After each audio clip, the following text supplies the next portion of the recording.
Good evening. This presentation is a short introduction to epistolary novels, which will be leading into the assignment that we will be starting tomorrow in class. The word epistolary derives from Latin, which comes from the Greek word epistle, meaning a letter. These novels are written in the form of collected documents, such as letters written between characters. When diaries comprise a novel, it is often the case that only one character's voice or writings will make up the narrative. The whole novel will be made up of diary entries from one character. This form of novel writing was very popular in the 18th century. It was used before that, and it does still exist today in literature. There are three types of epistolary novels. The first is monologic. These contain letters or diary entries by only one character, as I mentioned before. The second kind is dialogic, coming from the word dialogue, and these contain the letters of only two characters. The third, polylogic, contains the letters or correspondences of three or more characters. There are a lot of popular examples of epistolary novels out there in the world of literature. I chose to show you a couple from the 18th and 19th century. Some of these, such as the first one, Julie, was a very influential one, as well as Pamela and Clarissa. For the most part, they all are. The letters of Eloise and Abelard goes back to the 1500s, and some of you might be familiar with Dracula by Bram Stoker, the original Dracula story.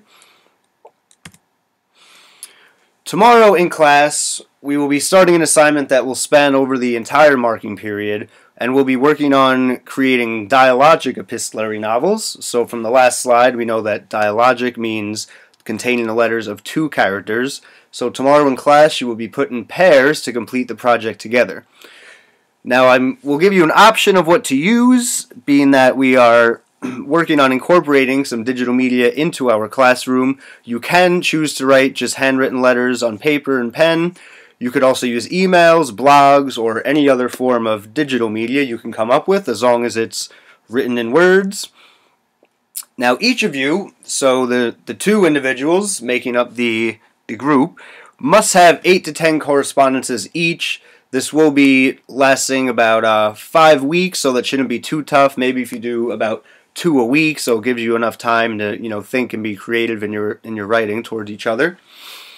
So that most of these will be done out of class as homework, but again, it will be collected only at the end of the marking period, so whether you want to write a few at once or take your time, that's up to you. But I will be checking twice during the marking period to make sure that you are not saving it all up till the night before it's due.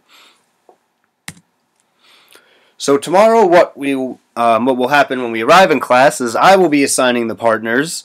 You'll be able to choose some situations that I'll come up with, being that epistolary novels are written in letters. Letters are written between two people that are absent from each other. I will be offering scenarios that you will be writing in, so telling you why the two of you are absent from each other, whether you're friends. Some of you might end up going to the military, or some of you might be taken to prison, or maybe some more lighthearted situations, as long as it's one where the two of you have a reason to write back and forth towards each other. Now in class tomorrow, although I said most of these will be done out of class, we will be starting it tomorrow in class, so if you have any questions, I will be there to assist you and help you with anything you might need to get started. Now, we will, hopefully, each of you will be completing your first one tomorrow. So, as long as you've watched this presentation, you should be ready at the start of class to begin writing, and I will clear up anything that wasn't clear enough in this presentation. Alright, see you tomorrow.